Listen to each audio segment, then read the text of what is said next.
Welcome to my YouTube channel. और एक बार फिर आपका स्वागत है हमारी ऑनलाइन कक्षा में, जहां हम कक्षा 11 गणित का पाठ प्रायिकता यानी प्रोबेबिलिटी की पढ़ाई करेंगे। ठीक है, ये वीडियो मैं पुनः रिकॉर्ड कर रहा हूं क्योंकि जो मैंने पहले वीडियो रिकॉर्ड किया था उसमें कुछ प्रॉब्लम आने की वजह से वो रिकॉर्ड नहीं हो पा रहा है। So don't worry for that. Today we will see what is probability.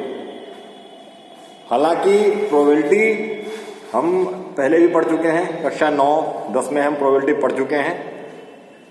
तो धीरे धीरे हमारा प्रोबेबिलिटी का लेवल बढ़ता जाएगा, उसका ग्रेड बढ़ता चला जाएगा। ठीक है, तो सबसे पहले आज इस कक्षा में हम प्रोबेबिलिटी का आधार, जिसके अंतर्गत जिसको पढ़ने के बाद हम अपनी जो पहली एक्सरसाइज है 16.1 एक्सरसाइज है उसको आसानी से हल कर पाएंगे, वो देखेंगे। ठीक है, तो कुछ परिभाषाएं देखेंगे, कुछ समझने की कोशिश करेंगे। तो सबसे पहली हमारी परिभाषा है यादृच्छिक एक्सपेरिमेंट, यादृच्छिक प्रयोग, यादृच्छिक प्रयोग। इसको इंग्लिश में क्या बोलते हैं? Random experiment. क्या बोलते हैं? रैंडम। आपको इंग्लिश के वर्ड भी पता होने चाहिए। रैंडम एक्सपेरिमेंट, इसको इंग्लिश में बोलते हैं रैंडम एक्सपेरिमेंट। जैसे साइंस में एक्सपेरिमेंट होते हैं, वैसे मैथ्स में भी एक्सपेरिमेंट होते हैं। जैसे आपने पानी में नमक का घोला और बाद में बताया नमक पानी में घुल गया, निष्कर्ष से निकला नमक पानी में घुलनशील है। ऐसे ही हमने साइंस का प्रयोग किया, लेकिन जो यहां पे हम लोग प्रयोग करने वाले हैं यादृच्छिक प्रयोग, वो समहाउ अलग हैं। दे आर डिफरेंट फ्रॉम विज्ञान के प्रयोगों से। They are different from science experiment. वो उनसे किस प्रकार अलग हैं, आइए देखते हैं। तो देखो, यादृच्छिक प्रयोग वो प्रयोग होते हैं जिनके जो मैं लिखने जा रहा हूं, जो बताने जा रहा हूं, जो इनको फॉलो करते हैं, इनके ऊपर ये चीजें परिभाषित होती हैं। कैसे? पहला, ऐसे प्रयोग जिनके एक से ज्यादा परिणाम हो। क्या? एक से ज्यादा परिणाम हो। एक से ज्यादा परिणाम हो।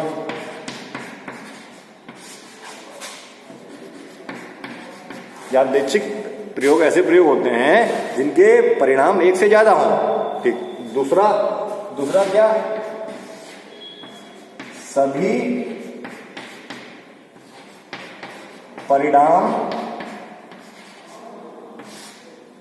की संभावना की आने की संभावना बराबर हो।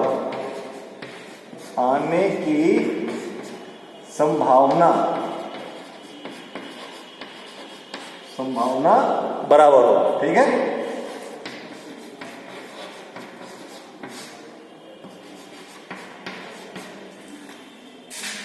ठीक है। अच्छा, ऐसे प्रयोग जिनमें एक से ज्यादा परिणाम हो और सभी परिणामों की आने की संभावना बराबर हो। एक वर्ड यहां पे आया, परिणाम। परिणाम मतलब क्या? जब भी हम कोई प्रयोग करते हैं उसका परिणाम आता है। जैसे विज्ञान के प्रयोग में हमने बताया नमक पानी में घुलनशील है, ये परिणाम ही तो है। ऐसे ही हम मैथ के एक्सपेरिमेंट ऐसे करेंगे, मैथ के एक्सपेरिमेंट करेंगे जिसके दो परिणाम हो, जिसके दो परिणाम हो, तीन परिणाम हो, एक से ज्यादा होने चाहिए। तो ये इसलिए साइंस के परिणाम से डिफरेंट है। ठीक है। अच्छा, और जितने परिणाम आने वाले हैं उनकी संभावना बराबर हो। क्या मतलब हुआ?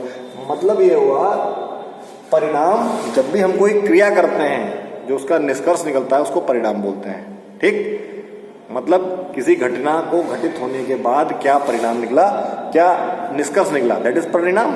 ओके, तो अगर मैं फॉर एग्जांपल मैं किस प्रकार के एक्सपेरिमेंट की बात कर रहा हूं, उदाहरण के लिए फॉर एग्जांपल अगर मेरे पास एक सिक्का है, मेरे पास सिक्का है, तो सिक्के के दो ही पहलू होते हैं। क्या? या तो हेड होगा या तो टेल होगा। जब आपने सिक्का उछाला तो क्या आप बता सकते हो कि हेड आएगा कि टेल आएगा? तो यहाँ पे परिणाम दो परिणाम हो गए, एक से ज्यादा परिणाम हो गए। देखो दो परिणाम है, हेड या टेल, और दोनों परिणाम के आने की संभावना बराबर है। दोनों, अगर सिक्का सही है, अब आप शोले मूवी का सिक्का नहीं ले लेना है कि शोले मूवी में, शोले फिल्म में जो अमिताभ बच्चन के पास सिक्का है, उसके पास तो केवल हेड ही हेड था, है तो टेल था ही नहीं उसमें। तो अगर एक ऐसा सिक्का, हम सिक्का उछालते हैं, ये साइज का एक्सपेरिमेंट हुआ, ये सिक्का उछाला हमने, सिक्का उछाला तो क्या हुआ, एक से ज्यादा परिणाम थे, हेड थे या टेल थे, और दोनों परिणाम हेड और टेल के आने की संभावना बिल्कुल बराबर है। ठीक है। अच्छा, दूसरा एग्जांपल, अगर मेरे पास पासा है, तो पासा 1 2 3 4 5 6 ये इसकी फलक पे लिखा हुआ होता है, और या तो 1 आएगा या तो 2 आएगा, 3 4 5 6 आ सकता है। तो 6 परिणाम हुए, और 6 परिणाम के आने की संभावना बराबर है कि नहीं है। कोई बोल सकता है कि एक अगर पासा सही है, तो अगर एक अच्छा पासा लिया जाए तो इसका मतलब क्या हुआ, यहाँ पे 1 भी आ सकता है, 2 भी आ सकता है, 3 भी आ सकता है, 4 भी आ सकता है, 5 भी आ सकता है, और 6 भी आ सकता है। तो इस प्रकार के एक्सपेरिमेंट को क्या बोलते हैं, रैंडम एक्सपेरिमेंट इन इंग्लिश। आपको इंग्लिश वर्ड भी पता होने चाहिए, ठीक है। रैंडम एक्सपेरिमेंट एंड यादृच्छिक प्रयोग। सो अगर आप इंग्लिश में परिभाषा लिखना चाहें, those experiments which following two conditions are said to be random experiment. Number 1, they have got more than one result and all the results have got equal chance of occurrence. आप बोल सकते हैं, ठीक है। परिणाम मतलब क्या हुआ, जो उसका निष्कर्ष निकला, ठीक है। अच्छा, अब जब निष्कर्ष निकला तो ये घटना हुई, इसको हम घटना बोलते हैं। किसकी घटना, मतलब यहीं से आगे बढ़ रहे हैं हम लोग, मतलब एक्सपेरिमेंट किया, ये घटना घटी, एक्सपेरिमेंट मतलब घटना घटी, इसको हम घटना बोल रहे हैं। कोई किया गया कार्य, प्रयोग में किया गया कार्य को हम घटना बोल रहे हैं, और घटना का कुछ परिणाम होगा, ठीक है। अगर मैंने सिक्का उछाला, सिक्का उछालने की घटना घटी, तो इसको घटना बोलेंगे। सिक्का उछालने की घटना को मैंने अंजाम दिया, दैट इज घटना। इंग्लिश में इवेंट, मैंने पासा उछाला, पासा उछालने की घटना को अंजाम दिया। अच्छा, तो ये हो गया इवेंट, इंग्लिश में इवेंट, हिंदी में घटना। और घटना के जो परिणाम होंगे, भाई कोई भी घटना होती है उसके परिणाम होंगे, ठीक। उन परिणामों को अगर मैं संग्रहित कर लूं, मतलब क्या मैं बताना चाह रहा हूं, अगर कोई घटना घटित होती है, कोई एक्सपेरिमेंट होता है, तो जैसे यहाँ पे एक्सपेरिमेंट हुआ, तो मैंने क्या किया, हेड और टेल आने वाले थे, मैंने क्या किया, हेड और टेल जो परिणाम थे, या तो हेड आएगा या टेल आएगा, इसको मैंने एक समुच्चय में कैद कर लिया, इसका मैंने एक समुच्चय बना लिया, ठीक। इसका मैंने एक सेट बना लिया सेट। इसी प्रकार जो मेरे पास ये कंडीशन है, इसका भी मैं एक सेट बना सकता हूँ, इसका भी एक मैं सेट बना सकता हूँ। इसका सेट मैं यहाँ बनाता हूँ, इसका सेट मैं यहाँ बनाता हूँ, चलो इसका सेट मैं यहाँ बनाता हूँ। मैंने इसका सेट यहाँ बना लिया, 1 2 3 4 5 6। मतलब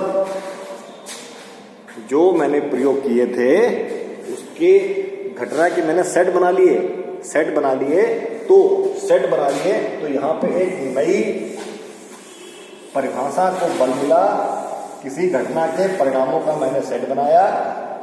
तो उस सेट को क्या बोलेंगे,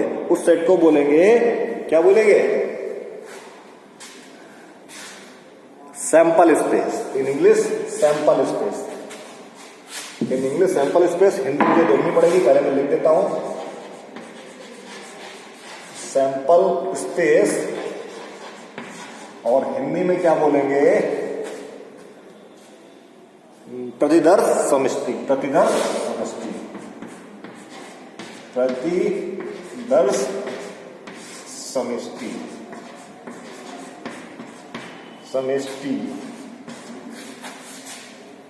प्रतिदर्श समष्टि मतलब क्या, अगर कोई क्रिया की जाती है, कोई घटना घटित होती है, घटित होने के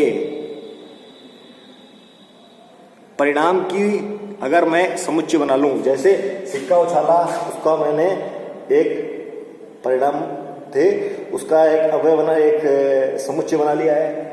मैंने पासा फेंका, उसका एक समुच्चय बना लिया है। इस समुच्चय को क्या बोलेंगे, सैंपल स्पेस। और इसको किससे दर्शाएंगे, इसको दर्शाएंगे एस से। जब हमने सिक्का उछाला तो ये प्रतिदर्श समष्टि क्या है, ये है। और जब हमने पासा फेंका तब प्रतिदर्श समष्टि क्या है, ये है। ठीक है, तो प्रतिदर्श समष्टि की परिभाषा क्या लिखेंगे, अगर क्या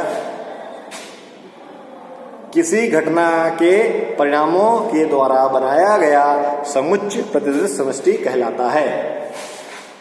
The set formed by all the outcomes for particular event is known as sample space।